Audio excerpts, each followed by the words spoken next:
Welcome to Pomegranate Health, a podcast about the culture of medicine. I'm Mick Cavazzini for the Royal Australasian College of Physicians.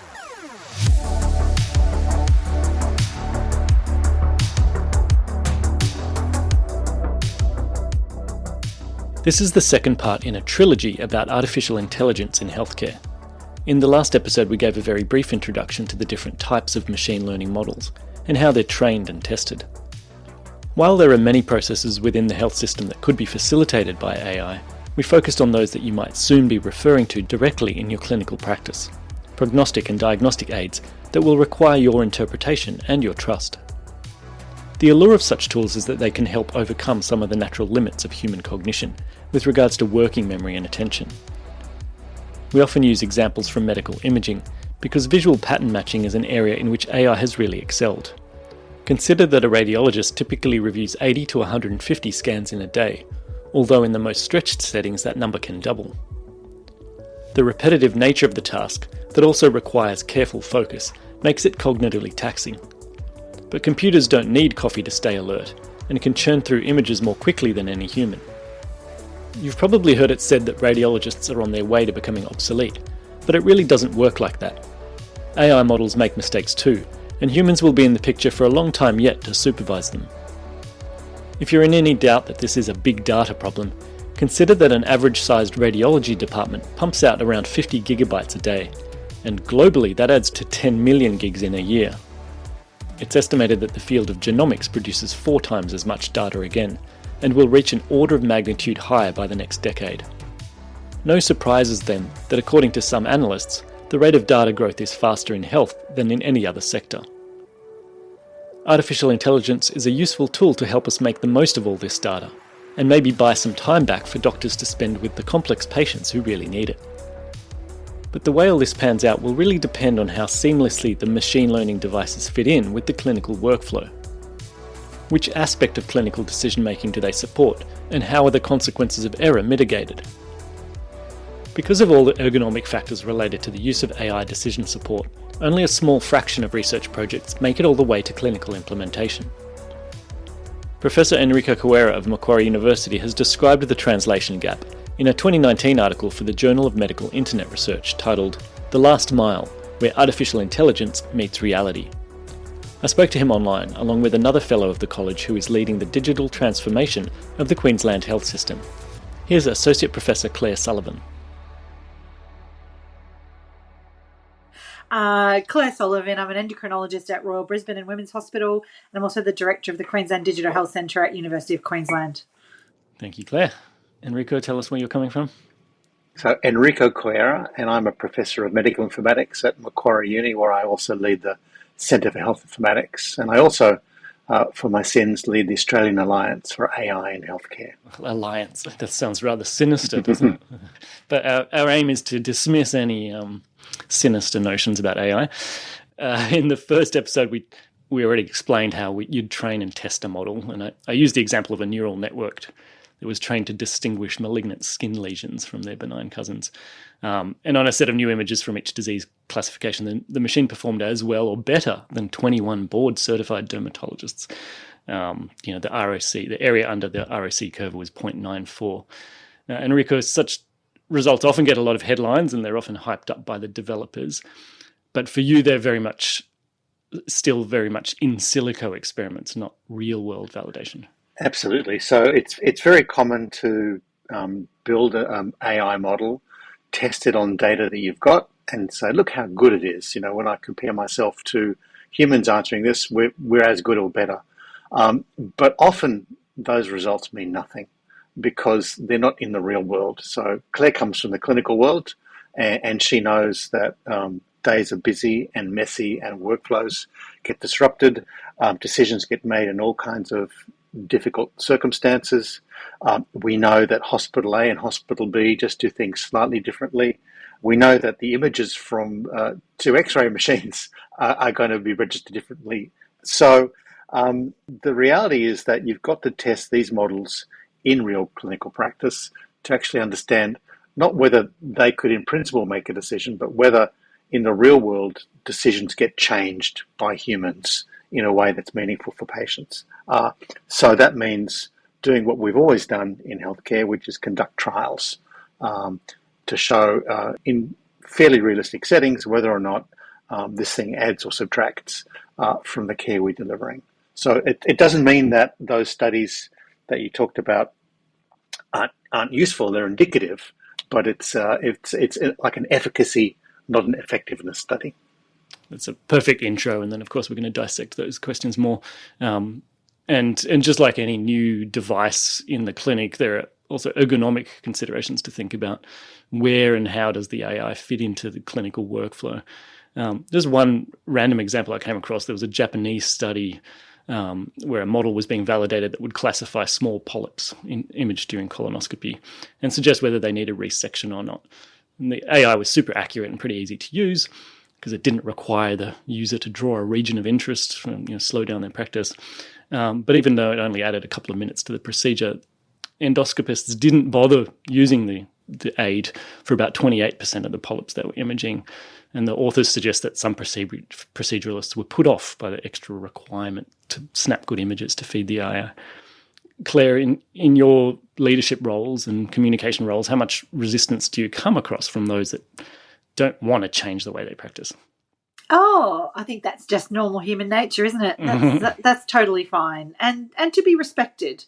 Doctors in particular spend decades training and learning and perfecting various components of their practice, and often have been doing it that way and delivering world-class care for some time. So absolutely, I respect that, and we all should. I guess if you want people to change, you have to give them a really good reason to change. And technology itself is not a good enough reason. So, about 10% of us are early adopters and we just love new technology almost for new technology's sake. In some ways, those people are a little bit dangerous. And actually, it's the next component of people who are a bit more thoughtful about what they do that I find interesting. And if we are to adopt new technologies or ways of working, they have to have very clear benefits which outweigh the downsides. And those downsides for busy clinicians often include increased cognitive load or slowing us down. So I don't think we should just adopt things for the sake of adopting them. We should have a very clear purpose and reason and benefit for doing so. Sticking with that dermatology theme we started on, there was a 2020 paper published in Nature Medicine that gives an example of the ergonomics of the device. So the researchers were investigating the user experience of an AI that could classify 7 different types of lesion. 300 dermatologists were recruited online to participate, and they were assigned to receive the information in different ways. One group received a single score for each image, estimating the probability that the lesion was malignant. In another group, the AI pulled up similar images of known pathology for the clinician to compare to. But the format that most improved diagnostic accuracy was one where a probability match was given for each of the 7 different types. Claire, to me, this example suggests that you want the technology to support a clinician's own judgment, but without distracting them or demanding more attention. Would that be fair? Yes. Simple answer. Yes, no, I agree. That's correct, because the algorithm itself will be good at a limited suite of things, and what you're encountering may be outside that suite of things that's encountered before. Mm-hmm. So, for example, you could see something wildly rare in that lesion that's just never been in the learning set before. And developers so far been good at recognising what clinicians need from their machines? I think they've trained the machines to be very good at tasks. And that's terrific, because, some tasks, such as reading retinopathy pictures, we don't have the workforce to attend to. Mm. So I fully support training the algorithms to be good at tasks. What they're not good at, though, is care. Mm. And care is a combination of tasks, of perception, of empathy, that extends beyond a task. So I think the tasks are important, and having machines to take some of those tasks and make them more efficient is wonderful, but that's no substitution for care, and that's a bigger conversation. Mm. In this example, I'm more thinking of just the way the information is provided and how it assists your clinical judgment, and that didn't occur to me that there could be so many ways the machine could spit out that number. Oh, yeah. And that's really important for things such as explainability. So how did they get to that percentage? There's a whole host of things around how it should be displayed to a clinician, I think. Mm-hmm. The authors from that very international collaboration I just mentioned wrote, quote, "We find that good quality AI-based support of clinical decision-making improves diagnostic accuracy over that of either AI or physicians alone, and that the least experienced clinicians gain the most from AI-based support," end quote. But if they had, in some experiments, they had the AI deliberately give incorrect suggestions to the dermatologists, and even the most experienced would often be thrown off by the incorrect suggestion and fail to correct their error. Enrico, you sometimes use the term automation-induced complacency. Could we also think of this as an example of the framing effect or diagnostic momentum? So the other term we use is automation bias, and it refers to people putting too much trust in a tool like an AI. So, for example, if you're involved in a screening task and the AI is usually right, then after a while you just say, great, tick, tick, tick. Don't need to double guess it. Yeah, exactly. And there's another phrase which we use in monitoring. It's called out-of-loop unfamiliarity. So, if you're an anaesthetist and you're not paying attention to the monitors and something goes wrong, there's a period where you've just got to come back and pay attention. And that gap is quite dangerous. So what happens with automation bias is that people trust the machine, but assuming it's perfect, but it's not, and it makes mistakes. And so that's what happens. But it's not just an AI thing. So you talked about, more junior people benefiting from AI. We know from all sorts of research over the last 30 years that, I can think of an experiment we did about 20 years ago at Westmead, providing handheld devices with access to labs in the ICU versus access to protocols and other data. And of course, the seniors just took to the labs. They didn't need anything else. And the more junior residents and registrars often would go to the material for support. So it's what you would expect, really. Mm-hmm. But so that's a tough thing, because how do you counter it? It's not easy. It's a human behaviour. It's kind of built into the brain that we've got. Training seems to make some impact on it, but it's actually one of those lurking concerns. Do you want to say something about the electronic prescribing that you've written about? Sure. Okay. Look, it's well known that clinicians will listen to what the prescribing system tells them to do, and I can think of one classic case where something was prescribed that shouldn't have been prescribed, and the patient died. And when asked, why did you prescribe this cocktail, the clinician said, well, I presumed the system was checking it. And in fact, it turned out that the checker had been turned off.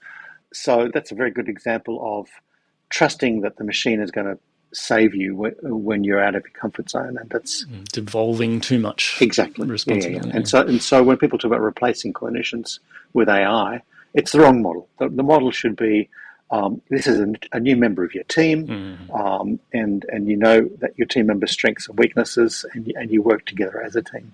I can't get through this without mentioning Professor Eric Topol from the Scripps Institute, who's written so much about AI in healthcare.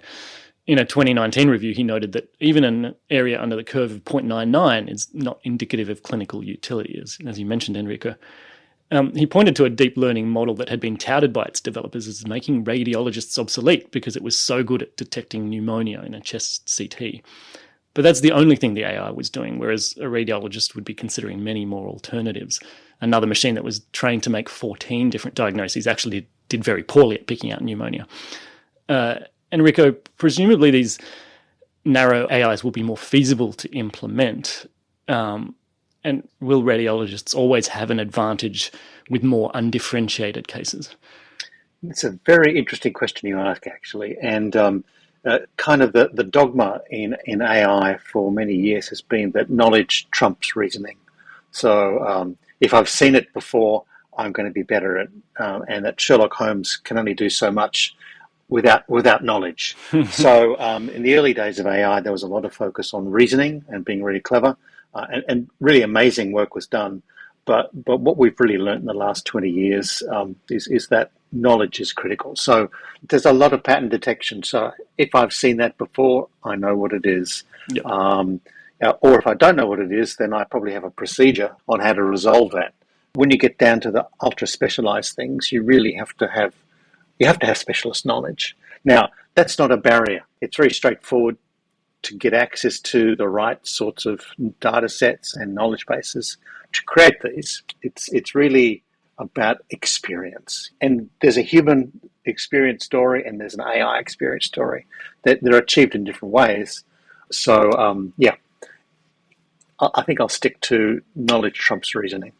So is the radiologist that is looking for multiple things in a scan, not just one thing, you mean that they're using knowledge? And that's right. Okay, yeah. I just find the language confusing because in my head, knowledge is the vast sum of information that the AI has at its fingertips that we don't, whereas reasoning is a unique human trait. But you've kind of flipped. Yeah, machines can reason. Different machines can reason, exactly. I'm sorry about that. We have to accept it. Yeah.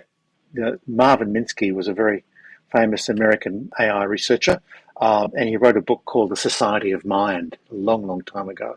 And the idea being that the cognition is actually lots of different many things working in concert together. I found an interesting example, the second AI used in endoscopy, but there were some important differences from the one we've already described earlier. The model could handle an image rate of 25 frames per second, so it didn't require the clinician to stop and capture a perfect image, which is great. And the AI wasn't actually performing any diagnostic classification itself. It would just raise an auditory and a visual alert when it thought it had seen a polyp. Often small polyps are missed by endoscopists. So this illustrates a very different kind of insertion into the workflow. Rather than helping diagnosis, it's actually supporting endoscopists when they're fatigued or distracted. Enrico, could that be a more natural fit, and that sort of takes away some of the pressure about getting the diagnosis wrong? Look, it's very clear that what we call the user interaction model is critical to success. And a lot of people, when they think of AI, think of the Oracle model. You tell it something, it gives you the answer, which is really not what works in healthcare. So what you described is really just highlighting features of interest. So it could be radiologists scanning images. Radiologists are trained to read images and ultra skilled at it, but we also know those images get seen by, say, clinicians and ED. So those very same images might be marked up very differently for an ED physician compared to a radiologist. And you don't even have to provide a diagnosis. You can just say, just look over here, this is something. And if they want to know what we think it is, you might click on it and expand. But usually just letting people know there's something to look at is important. There's another model called critiquing, where you basically input what you think should happen, and then it's just watching in the background. And if it sees something it disagrees with, it says, oh, by the way, maybe you want to consider this instead. And sometimes very cleverly, it'll say something like, not that you're wrong, but, in similar circumstances, 93% of your colleagues elected to do something else.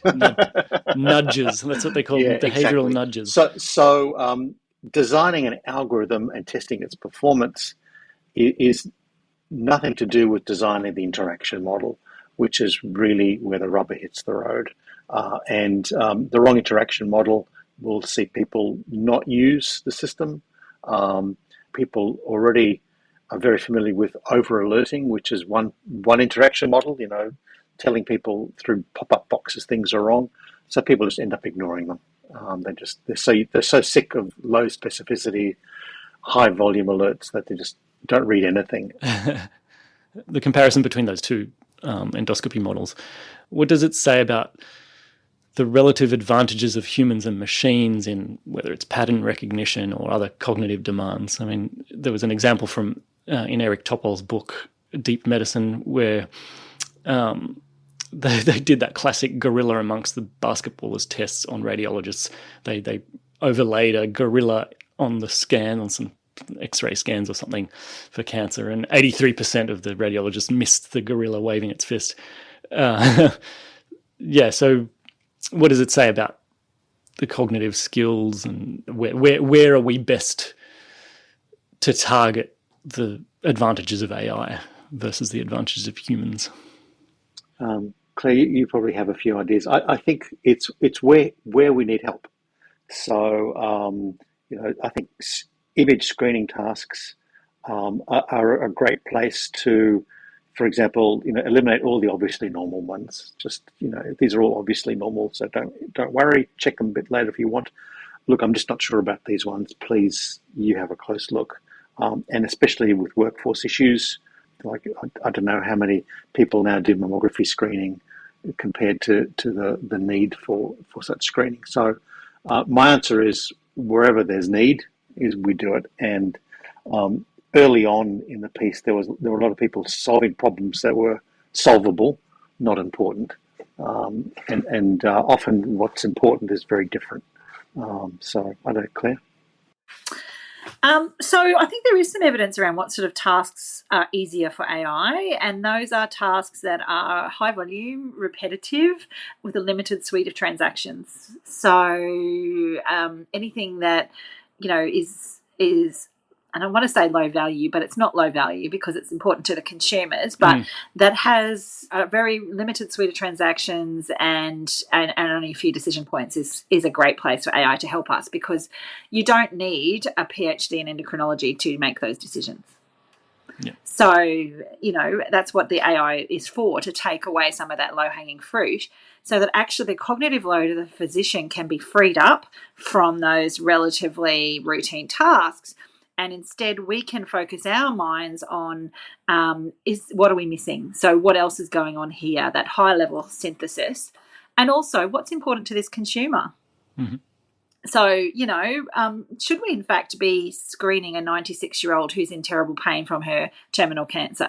I think getting the routine, relatively limited, high-volume tasks done by AI, I hope, will free us up to think about the high-level, very top of our scope work in terms of clinical diagnoses, but also being consumer-centred in the way that we then apply this. So a great example is you see a very junior doctor, they are absolutely focused on getting the right dose of insulin for a high blood sugar, right? They spend all of their cognitive time trying to work that out.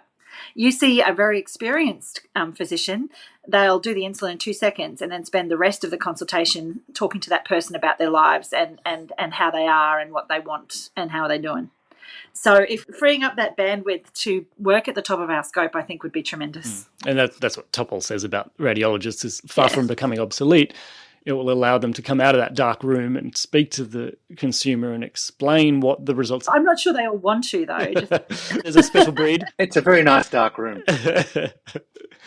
And to stick with this example of the polyp detection AI, the trial included more than 1,000 consecutive patients, half of whom were randomized to an endoscopist who was receiving the alerts, and the primary outcome was adenoma detection rate. This came out to be 29% for patients seen with the AI assistance and 20% for those receiving treatment by a mere human. So that result is pretty solid, but most of the effect was driven by smaller polyps, which carry less risk for malignancy.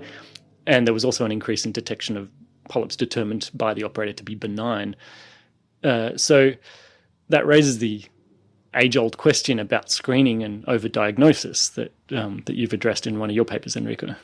Yeah, so I mean, I don't know if you've heard of the 60-30-10 story, but 60% of care is in line with evidence, 30% is low value or waste, and 10% is harm. And those numbers are a sort of a global estimate, but most countries robustly behave that way. So a lot of what we do is unnecessary. And if you look at being even better at screening and detecting, more prostate cancers or more thyroid cancers, which will never harm patients in the long run and leading to overtreatment, that's pretty bad. So we need to understand the cost and benefits of ever more accurate screening. If you keep on looking, you will find something. Yeah, and the researchers also admitted that they couldn't tell if the improvement in adenoma detection was down to the AI itself or just whether the endoscopists were on their best behavior. Because you can see that you can get the same result simply by having a second observer in the room, whether it's a nurse or a trainee. So I think that goes back to the point you made earlier, Claire, that we don't just use the tech because we can. If there's a simple way to solve the problem, we could just be introducing more avenues for distraction and error. Yep. In the colonoscopy example I mentioned before, the software actually has an onboard message reminding the user that, quote, "Doctor's diagnosis has priority. Please use this output as a reference." I hope it has a nice, polite voice as well.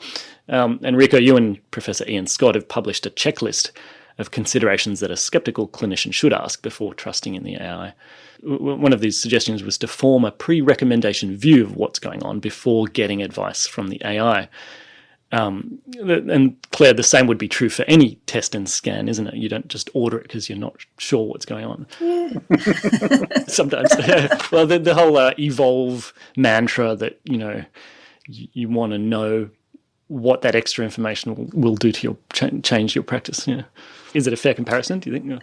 Yep. So pretest probability is important. So, for example, there's algorithms that can predict if you have COVID from your cough. Now, if everybody's got COVID and everybody's coughing, it's always right. So, yes, you do have to think about that when you're interpreting your AI. So, if you get if you think that somebody's having a low blood sugar and they look like they're having a hypo and you see the machine says actually their sugar is 9, which is normal, you'd be very skeptical about what you're seeing on that blood sugar machine because that doesn't match what your pretest probability for that reading is. Yep. And the ergonomic question comes into more relief when you think about the different settings in which the same AI might be used in. So let's use as an example a device recently approved in Australia to analyse fundoscopic images for diabetic retinopathy, age-related macular degeneration and possible glaucoma. You could imagine this helping an ophthalmologist churn through the easy cases and buy more time to focus their expertise on the borderline cases, but it could also be used by a generalist in an under-resourced regional setting as more of a screening tool. So those two clinicians will be consulting the AI in a different way and will action the knowledge in different ways, and there'll be different safety thresholds. Is that the way we should be looking at inserting these into different settings? So I think you have to be careful because if it's only a limited suite of tasks that algorithm can do, such as detect retinopathy or detect maculopathy, as a screening mechanism, it might be entirely appropriate. If it's asymptomatic population that you're screening and you have a specific screening task that this algorithm is very good at, that sounds entirely appropriate. If, however, you're coming to the ophthalmologist with visual disturbance, sure, it could screen for those 3 things, but if it found them, that might not be the cause of your visual disturbance, or it might find nothing because the cause of your visual disturbance is, in fact, optic neuritis, for example. So I think it's clear that there's a role screening for a particular issue or diagnosis.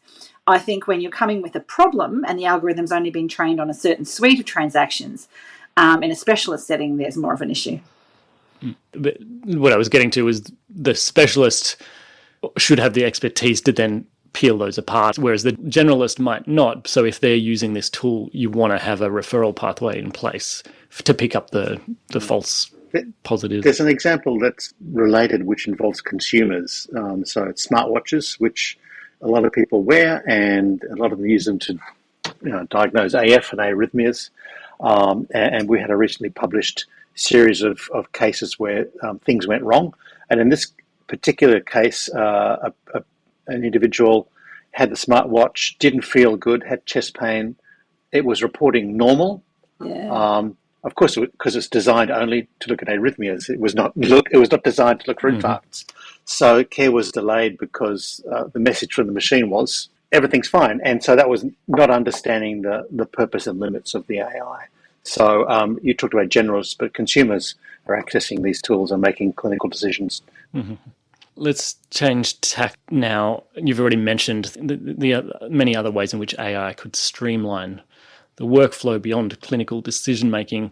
There were many efficiencies in the workplace, in resource allocation.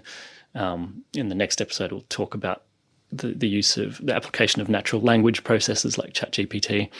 I want to keep it centered around clinical practice and use an example that Associate Professor Jonathan Chen gave in a presentation for the RACP. And he described an interface that works a bit like the algorithm-driven recommendations in Google and YouTube. You're ordering a complete blood count and a smear, and the AI gives you a list of other tests that often get ordered within 24 hours of those. Okay, let's do a reticulocyte count too, because anemia was high among our suspicions. And then it says, do you want to add ferritin or transferrin or haptoglobin assay to your cart? Sure, let's go with that to rule out hemolysis, he said. This type of tool has lower stakes than the diagnostic AIs we've been talking about. Claire, do you think it will be easier to fit into the workflow? Will it, to create efficiencies in the workflow, or are there just as many dead ends? Frankly, it sounds terrible. I mean, adding things to your cart, it has a very capitalist approach, isn't it? To your cart. So I spend my life talking people out of doing blood tests.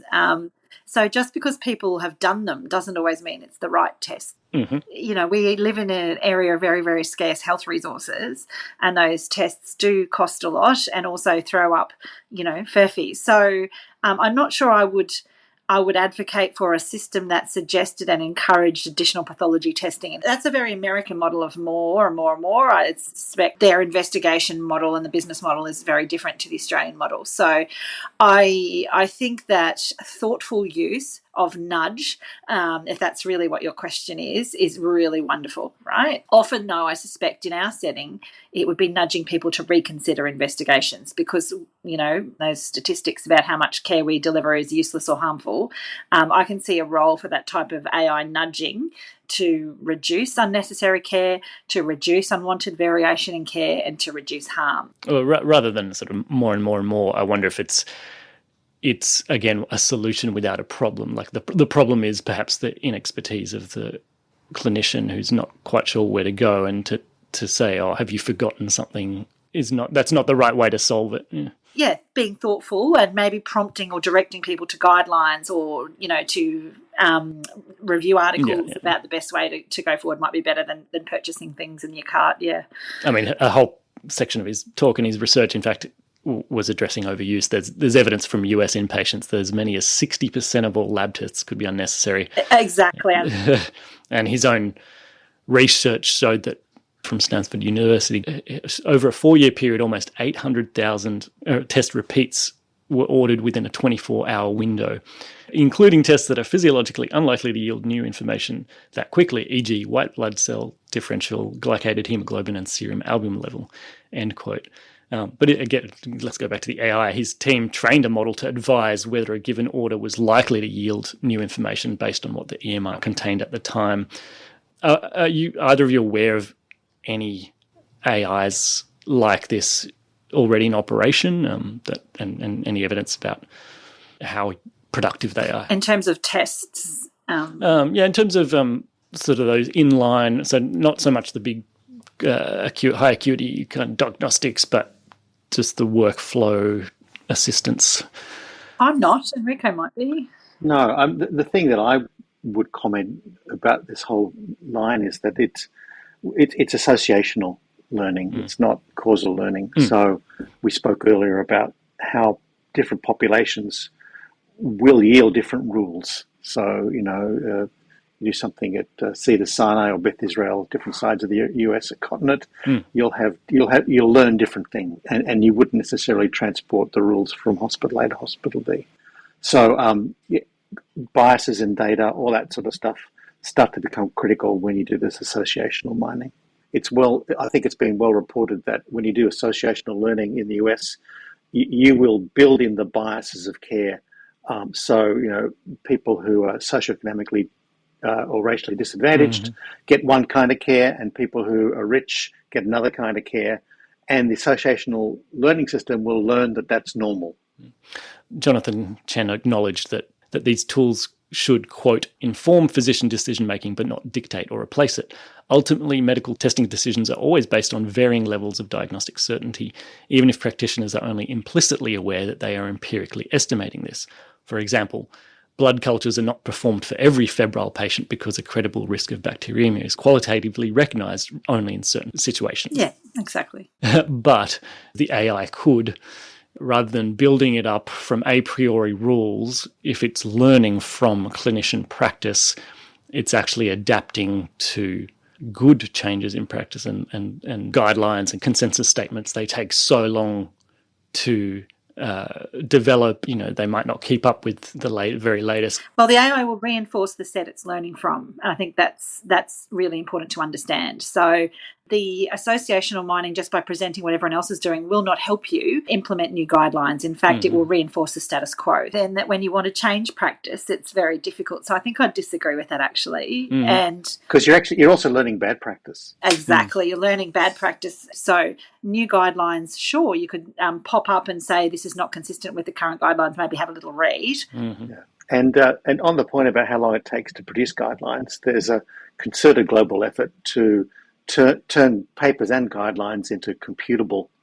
objects. What does that mean? That means that every time a new RCT is published, we import the data and the results from that RCT into the living digital guideline, so it's always up to date.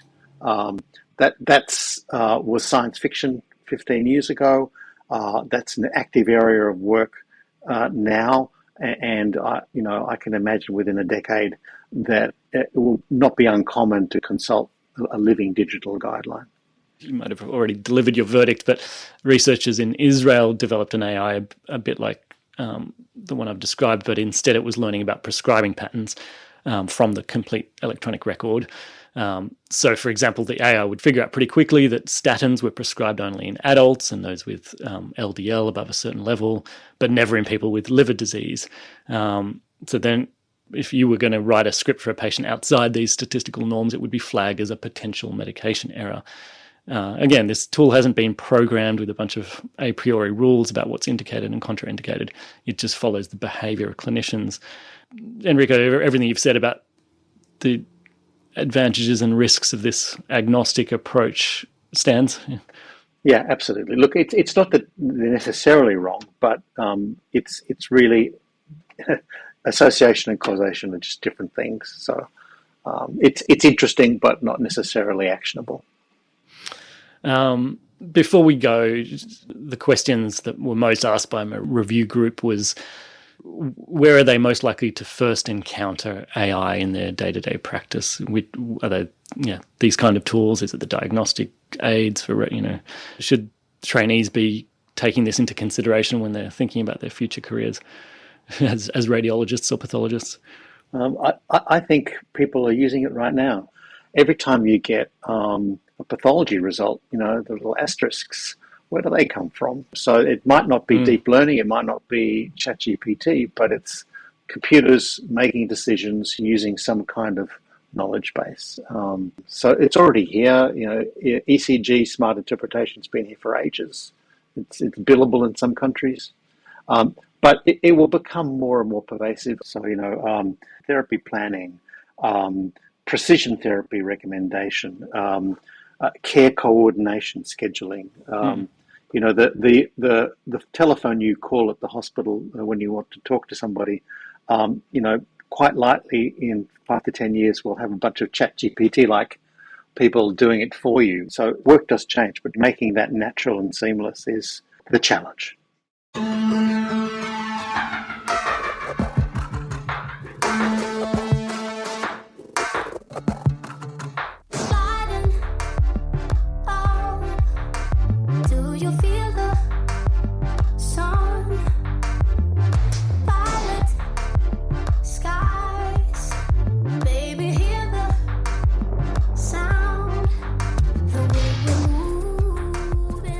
Many thanks to Enrico Carrera and Clair Sullivan for contributing to this episode of Pomegranate Health. They've both published a lot on this topic, and I've provided a long list of useful references and a transcript at our website racp.edu.au/podcast. Keep an eye out for the third and final part of this podcast series, which will be on the governance of AI in medicine. And you can carry on this conversation about how AI will affect your practice at the RACP online community. Just look for the thread in the general community forum. Dr. Sullivan has also kindly given her time to a video titled CPD Simplified, explaining how to perform Category 2 and 3 activities under the MBA's new framework. If you have any further questions relating to your own professional development, my colleagues are always happy to help via the address mycpd@racp.edu.au. They really deserve a thank you for helping 97% of fellows complete their professional development record by the 1st of June deadline. If you've not explored the online resources the college produces for you, have a browse at elearning.racp.edu.au. There are courses in microbiology and divisional exam readiness, and the College Learning Series now has hundreds of lectures in paediatrics as well as adult medicine. These are tailored precisely to the training curricula of the Royal Australasian College of Physicians, but we have plenty of fellows who find these summaries helpful too. There are lectures on every topic you can imagine, and they come in packages centred around a particular body system. If you have feedback or ideas for future podcasts, feel free to send them to podcast@racp.edu.au. And please pass this podcast around to colleagues who might be interested. They can subscribe through any podcatcher app like Spotify, Castbox, and Apple Podcasts. There's even an email alerts list at our website. I also want to thank the college members and staff who gave this episode a listen before it was published. This podcast was produced on the lands of the Gadigal people. I pay respect to their elders past and present. I'm Mick Cavazzini. Thanks for listening.